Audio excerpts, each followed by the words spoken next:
Assalamualaikum warahmatullahi wabarakatuh. Hai praktikan semua, jumpa lagi dengan kami Ceritanya Praktikum. Kali ini kami akan memperagakan bagaimana caranya menggunakan alat-alat volumetri yang biasa digunakan pada laboratorium kimia atau farmasi. Nah, sekarang kita sudah pegang yang namanya gelas ukur. Nah, gelas ukur ini adalah alat ukur kualitatif, ya. Jadi untuk mengukur sesuatu zat yang tidak membutuhkan ketelitian yang sangat tinggi.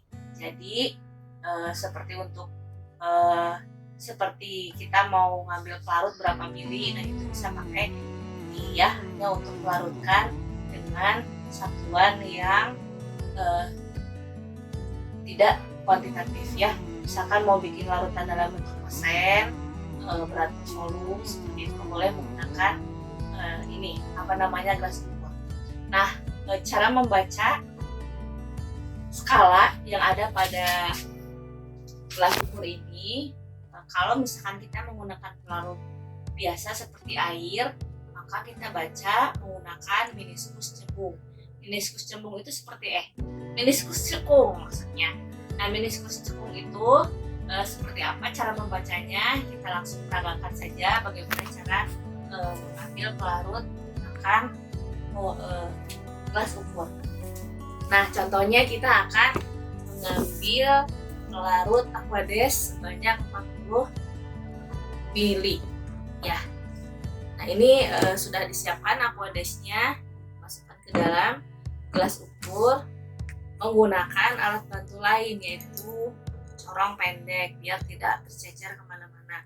Kalau Aquades mending ya, tapi kalau misalkan kita pakai zat yang lain seperti asam encer atau basa encer, meskipun dalam keadaan encer, dia pasti akan tetap bisa memberikan efek iritasi kalau misalkan tercecer di meja dan nanti kena pada kulit kalian. Nah, tadi kita mau ambil 40 mili ya. Caranya seperti ini. Kebetulan pada gelas ukur ini sudah ada mulutnya, jadi sudah ada lubang anginnya kalau kita tutup dengan corong pendek, tidak perlu diganjal. Jadi akan lebih mudah masuk ke dalam gelas ukurnya.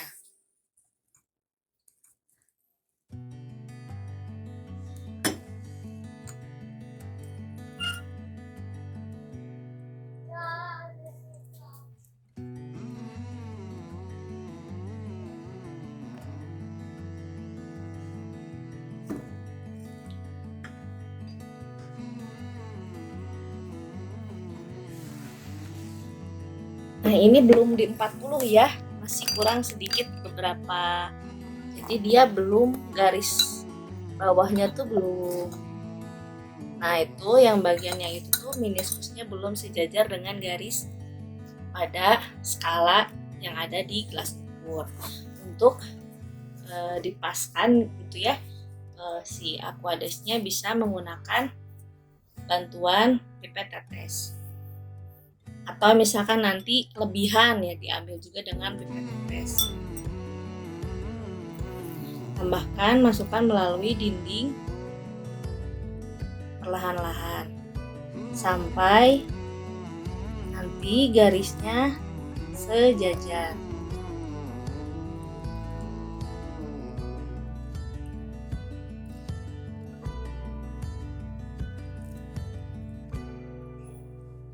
Nah, ini sudah sejajar ya garisnya ya. Bisa dilihat di situ meniskusnya, meniskus cekung itu berada pada garis yang ada menunjukkan angka 4. Setelah ini kita bisa masukkan ke dalam wadah yang akan digunakan selanjutnya. Selesai untuk cara menggunakan atau membaca skala pada gelas ukur. Nah, sekarang kita lanjutkan pada penggunaan alat yang dengan ketelitian yang lebih tinggi. Gimana kalau misalkan kita mau ngambilnya 2,5 mili. Tentu tidak bisa menggunakan alat ini karena tidak terbaca ya. Meskipun menggunakan gelas ukur yang skalanya 10 mili pun untuk mengambil 2,5 mili itu susah. Jadi kita pakai alat lain, yaitu menggunakan pipet volume. Nah, ini alatnya. Pada alat ini ada skalanya. Ya, bisa dilihat. Kita pakai di sini pipet volume 5 mili, ada skalanya. Jadi kita bisa ambil 0 sampai 5 mili. Enggak sampai 0,5 sampai 5 mili, maksudnya dalam rentang yang ada di dalam pipet ini kita bisa gunakan. Misalkan mau ambil 2,5 mili, berarti kita cukup turunkan sebanyak yang kita butuhkan. Isi dahulu pipet ini dengan larutan yang akan digunakan. Boleh menggunakan larut kalau misalkan si larutan yang kita gunakan tidak berbahaya. Namun kalau misalkan sekiranya mengeluarkan gas yang berbahaya, takut terhirup atau terminum tidak sengaja, lebih baik menggunakan ball pipet. Nah, ini ada alat bantunya. Ball pipet ini ada 3 tombol yang bisa ditekan. Ada untuk mengeluarkan udara. Nah, kita tekan A, kemudian dipencet bolanya ya sampai udaranya semua keluar. Nah, ini nantinya setelah dalam keadaan seperti ini, baru kita bisa gunakan untuk menyedot larutan. Cara nyedot larutannya, pencet yang huruf S atau artinya itu singkatan dari suck, ya, sedot ya dalam bahasa Inggris. Kemudian, kalau misalnya kita pencet, kelihatan ya udaranya akan keluar. Bersamaan dengan udara keluar tersebut, maka larutan akan naik ke dalam pipet. Seperti itu. Kita peragakan langsung saja ya gimana cara menggunakan ball pipet ini. Jadi ada 2 alat yang digunakan secara langsung, pipet volume dan ball pipet. Nah, ini ball pipetnya sudah kita keluarkan dulu udaranya. Kemudian masukkan ujungnya ke pipet, kemudian sedot sebanyak yang kita butuhkan, atau harus difulkan dulu ya sampai ke skala 0. Skala 0 itu ada di atas. Cara nyedotnya gimana? Kita tekan yang tadi, yang huruf S. Terlihat, terambil.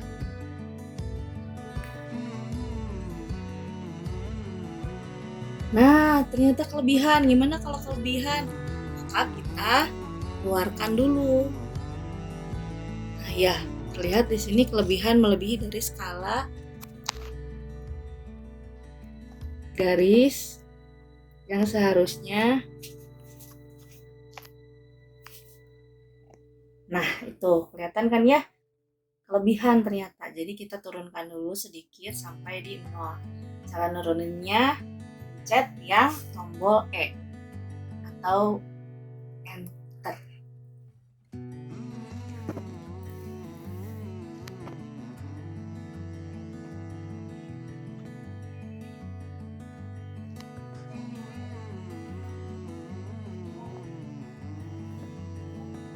Jangan lupa meniskusnya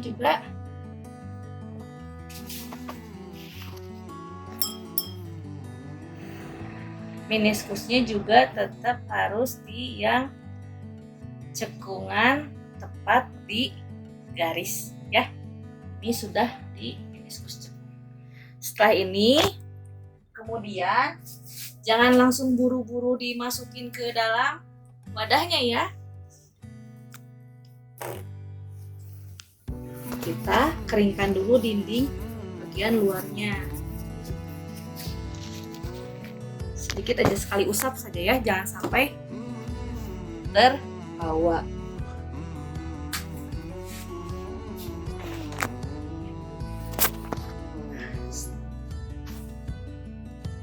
Oke. Setelah ini kita bisa turunkan sebanyak volume yang kita butuhkan. Tadi kita mau ambil 2,5 mili. bacanya dari atas ke bawah, bukan dari bawah ke atas. Jadi kadang-kadang suka salah baca.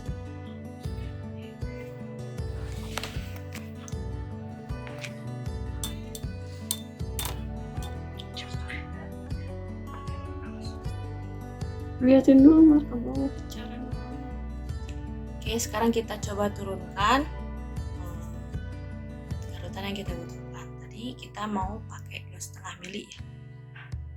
Kita tekan 2,5 mili, tekan bagian E, kemudian turunkan sebanyak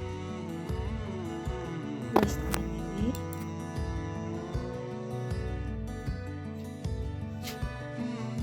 Perhatikan meniskusnya.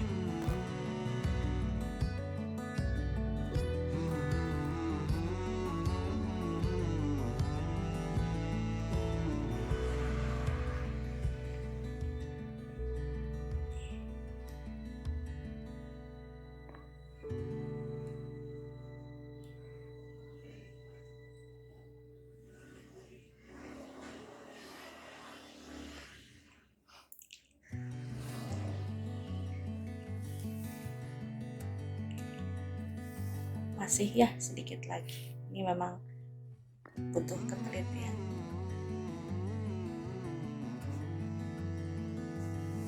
Nah, ini sudah meniskus cekungnya sudah pada garis 2,5 mili.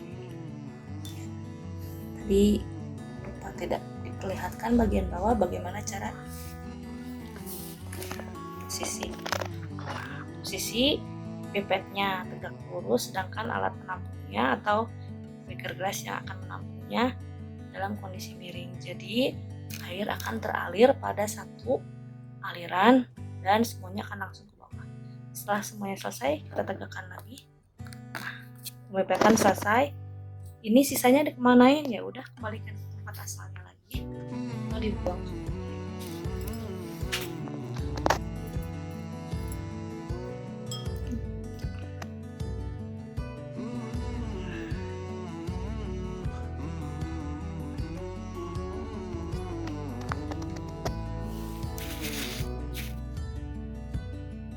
Oke, nah sudah selesai cara penggunaan pipet belum untuk mengambil volume yang lebih kecil atau yang lebih dengan ketelitian yang lebih tinggi ya, untuk larutan yang di atas 1 mili. Oke, selanjutnya kita akan membuat larutan kuantitatif, di mana konsentrasinya harus tepat dengan satuan yang sudah dihitung berdasarkan konsep stokiometri. Contohnya, kita mau bikin larutan NaOH 0,5 molar. Untuk membuat 0,5 molar larutan NaOH, kita membutuhkan sebanyak 20 gram NaOH.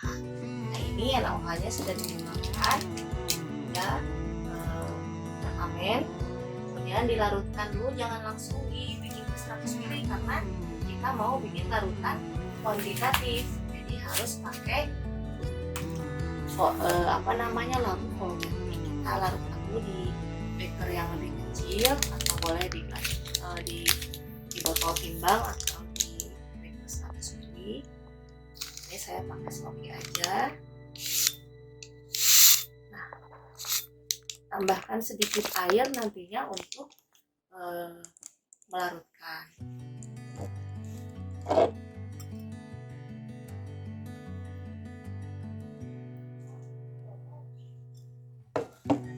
Aduk secara sempurna menggunakan batang pengaduk. Nah, ini batang pengaduknya ada 2 bagian ya. Yang kita pakai untuk aduk tuh yang itu, yang bagian yang ujungnya tidak ada pipinya, yang ujungnya membulat. Aduk seperti biasa saja sampai larutannya semuanya larut.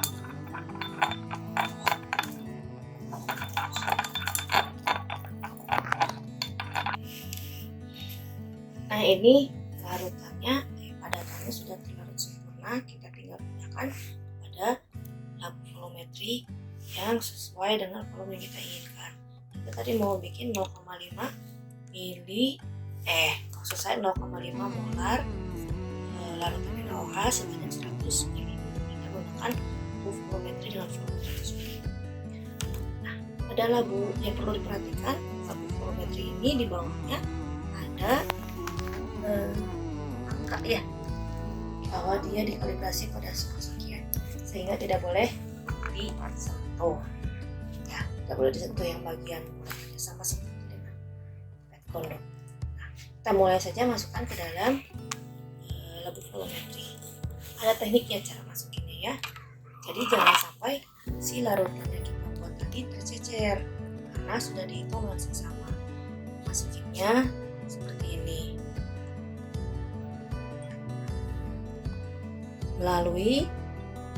Dialirkan melalui batang pengaduk. Batang pengaduknya disatukan kepada salah satu bagian pada corong di satu titik. Nah, jadi dia akan mengalir sempurna langsung ke bawah.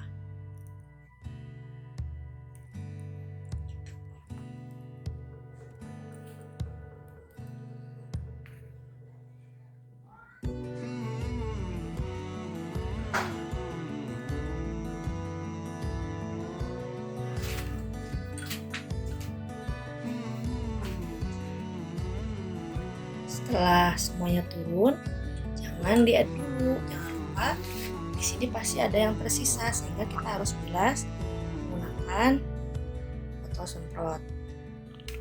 Masukkan kembali melalui jalan yang sama, sekalian membilas larutan yang tadi sudah dilewatkan. Biasanya pembilasan dilakukan sebanyak 3 kali untuk memastikan tidak ada larutan yang tersisa.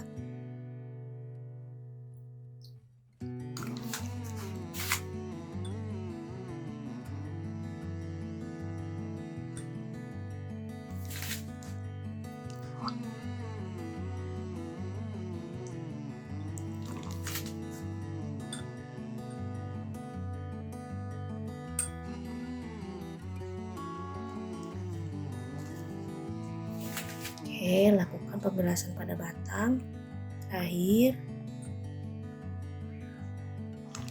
kemudian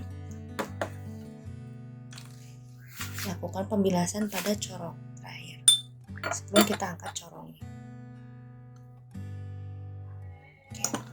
Di sini diganjal ya, karena tidak supaya memudahkan air masuk ke dalam atau larutan masuk ke dalam labu volumetrinya.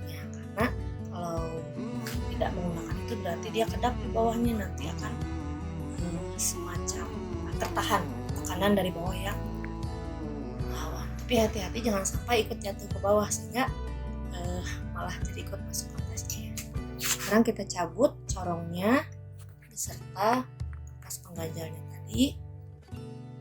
Nah, kita isi kembali larutan sambil dibilas pinggirannya, takutnya ada larutan yang nempel di bagian atas ya. Sambil diputar. Nah, di sini ada tanda batas yang coklat. Kita isikan aquadesnya sampai sebelum tanda batas tersebut, karena bagian atas leher di atas garis tersebut harus kita keringkan dulu. Kita sisakan sedikit, nanti kan kita tanda bataskan menggunakan bantuan pipet tetes. Ya, keringkan dulu leher pada bagian atas yang ini ya, menggunakan kertas sisap. Jangan pakai tisu biasa ya, karena tisu biasa biasanya suka ada serat, takutnya seratnya tertempel pada bagian leher tersebut dan ikut masuk ke dalam larutan. Dililitkan saja kepada batang pengaduk. nanti diputar.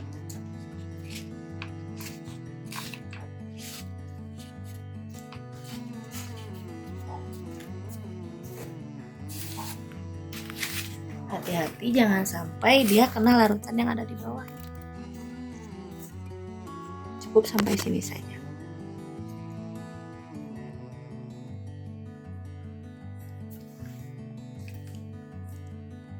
Nah, sampai sini ya. Putar perlahan untuk mengeringkan bagian lehernya. Sudah selesai. Terlihat kan kering ya? Kenapa harus dikeringkan? Karena ini nanti akan mempengaruhi pembacaan. Sekarang kita akan editkan menggunakan bantuan Aquades. Aquades atas pepes sampai pada batas. Kembali kita harus membaca dengan meniskus. Jadi sebaiknya mata sejajar dengan tanda batasnya ya. Tapi jangan sampai terbasahi lagi ya.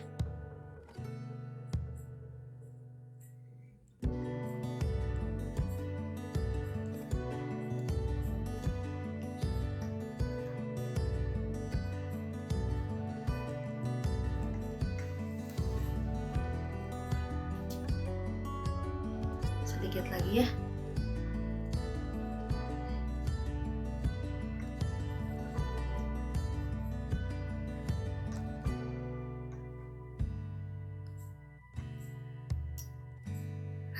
Selesai. Ini sudah di meniskus. Cekungnya sudah segaris dengan batas, kemudian tutup. Kita homogenkan. Homogenkannya seperti ini. Caranya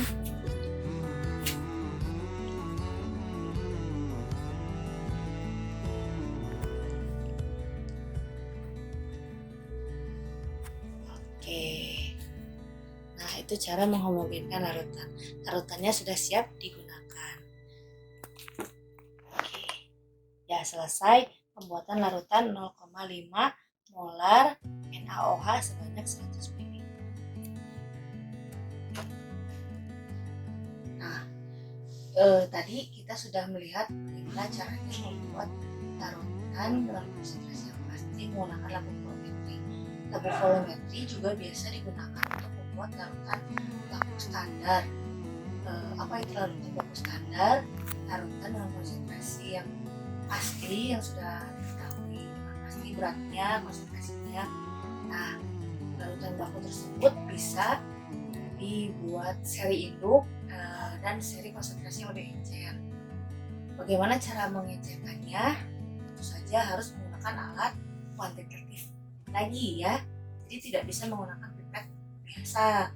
Jadi kita gunakan pipet yang kuantitatif, yang kuantitatif juga. Contohnya bukan pipet volume yang tadi, tapi pipet dengan satu ukuran.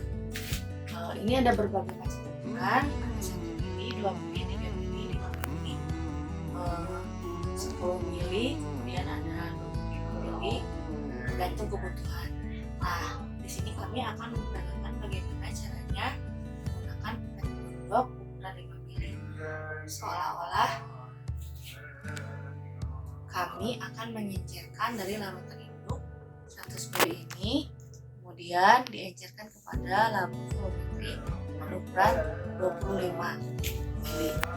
Berarti kalau kita pipet sebanyak 5 mili larutan induk dari konsentrasi awal ke dalam 25 mili larutan yang diencerkan, itu artinya sama dengan 5 kali pengenceran.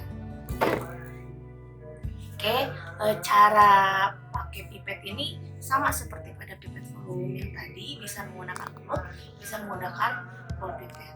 Karena di sini kita ada ball pipet, jadi kita pakai bantuan ball pipet saja ya, seperti yang tadi.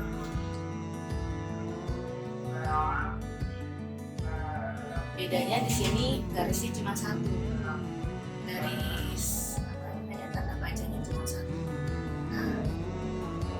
meniskusnya sama meniskus. Nah yang bagian gondok ini bagian terlarang ya untuk dipegang, sama seperti pada lampu volumetri bagian bawah yang tidak boleh dipegang. Yang dipegang bagian atasnya saja, yang di atas garis. Kita mulai memipet sebanyak 5 mili larutan induk. Maaf ini seperti larutan induk apapun ya, misalkan vitamin C 1000 mg atau 1000 ppm akan kita encerkan 5 kalinya.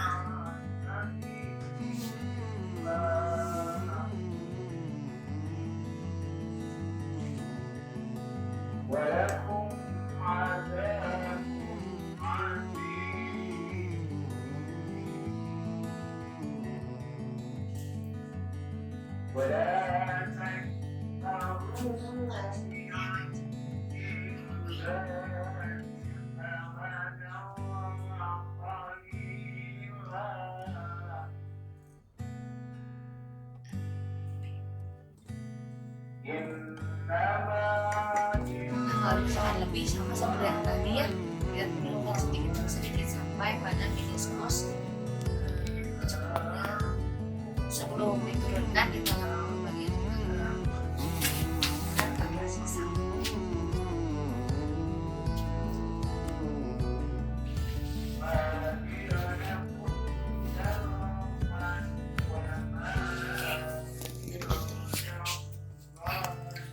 Dikhawatirkan bagian-bagian luar yang masih ada airnya itu nanti nempel.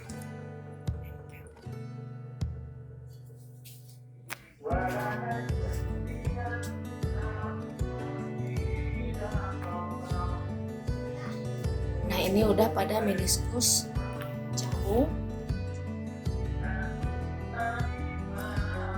Kemudian kita pindahkan ke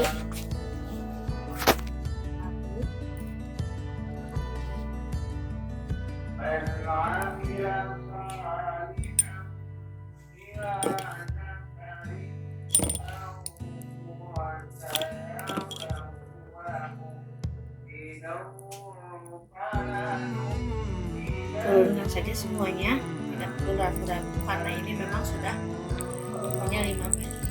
Kalaupun misalkan nanti setelah diturunkan semua ternyata di ujungnya masih ada tersisa sedikit, biasanya seperti itu. Nah yang ini itu tidak usah dipaksakan untuk dikeluarkan dari pipetnya ya, karena itu sudah ditera, jadi sudah masuk ke dalam perhitungan. Jangan maksain ditiup misalkan ya, apalagi kalau misalnya ditiup kadang-kadang suka ada yang ditiup, berarti kita memasukkan uap dari mulut kita ke sana juga, berarti biarkan saja dia seperti itu. Oke, kemudian kita lakukan seperti tadi, di add sampai tanda batas dengan cara yang sama.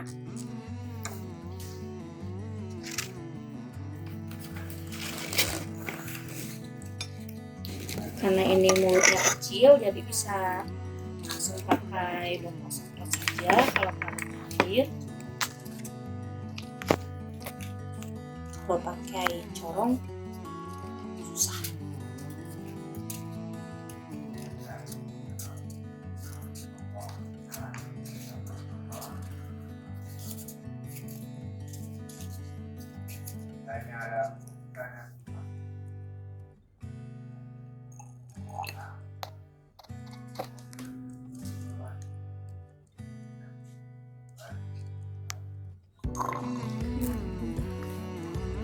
Jangan lupa untuk mengeringkan leher bagian atas sebelum nanti dihomogenkan atau diikat.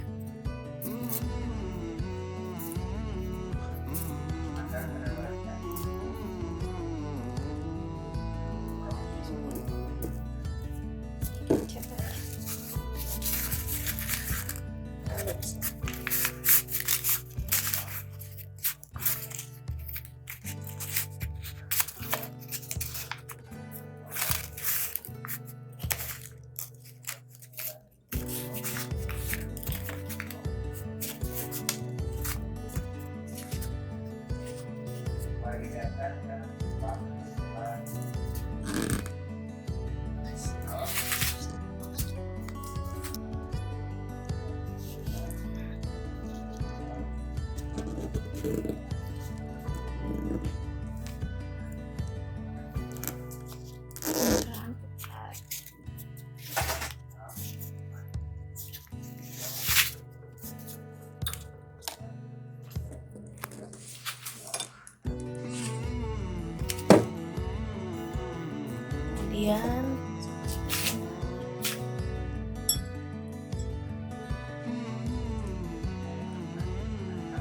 hati-hati tetes sampai tanda meniskus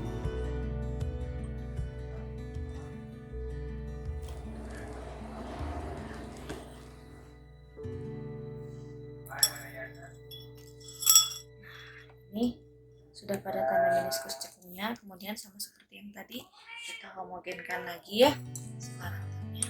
Nah ini berarti sudah merupakan larutan hasil pengenceran 4 kali ya, maaf tadi saya bilang 5 kali, ternyata ini 4 kali, 5 mili, seperempat dari 100 mili. Selesai untuk pengenceran larutan.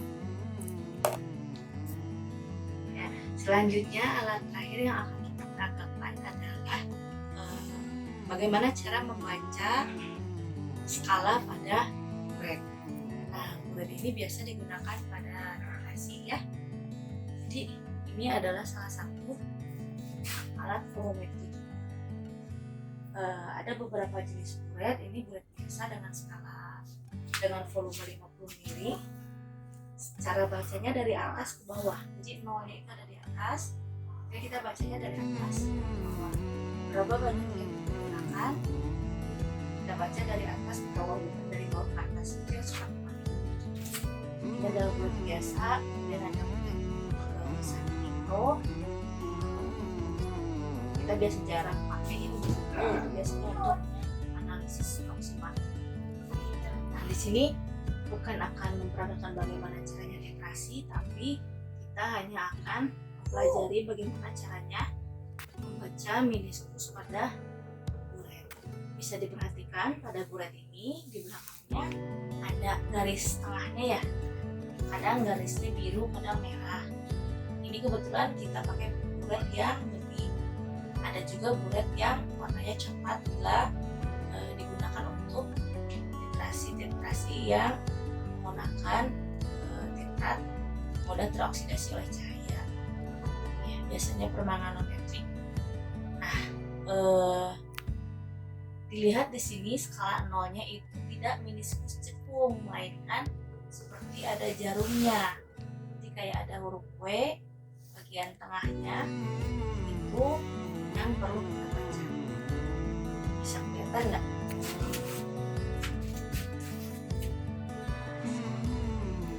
Nah, itu ya ada garis tengahnya ya. Seperti ada jarum, ujungnya itu kayak ada yang mencuat sedikit ke arah mata kita. Nah, itu yang akan dibaca. Itu kalau misalnya di 0, bagaimana kalau misalnya kita menurunkan beberapa mili? Coba kita turunkan. Nah, cara pegang buret pun ada tekniknya. Pakai tangan kiri, telapak tangan mengunci pada teflon. Nah, kerannya megangnya seperti itu. Biasanya tangan kanan nantinya akan digunakan untuk memegang buret ini, bukan Erlenmeyer ini bukan Erlenmeyer ya, kita hanya memperlihatkan alat penampung saja. Cara membuka kerannya seperti ini, menggunakan 2 jari. Jadi diputar saja sesuai dengan kebutuhan pada saat titrasi sampai titik. Kalau pakai Erlenmeyer gitu pegangnya. Jadi yang bergoyang itu pergelangan tangan, bukan siku. Ya. Nah, pergelangan tangan yang digoyang bukan siku. Nanti mungkin pada bab titrasi akan lebih jelas lagi ya, pada penjelasan praktikum titrasi. Nah, sekarang keperluannya adalah untuk membaca berapa banyak volume yang sudah kita keluarkan. Kita lihat lagi ke sini. Ternyata kita sudah mengeluarkan, coba, sebanyak, nah kalau di sini kelihatannya kayak ada patahannya tuh yang garis melengkung ke arah mata. Nah, itu yang dibaca garisnya. Gimana kalau misalnya tidak tepat pada garis, berarti itu dianggap 0,5. Sekarang itu coba dibaca teh berapa ya? 13,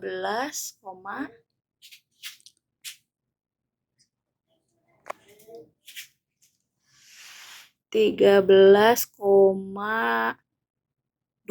pas di garis ya. Nah, berarti kita tulisnya sebagai volume yang dikeluarkan adalah 13,20 ya, 20. Selesai pembacaan meniskus untuk buret. Dengan demikian selesai juga video tutorial alat-alat volumetri hari ini. Terima kasih sudah menyaksikan. Boleh di subscribe, boleh di like, boleh juga di share kalau misalkan kalian merasa video ini bermanfaat. Tidak wajib, tetap ingat yang wajib itu adalah salat 5 waktu. Sampai jumpa pada praktikum selanjutnya. Assalamualaikum warahmatullahi wabarakatuh.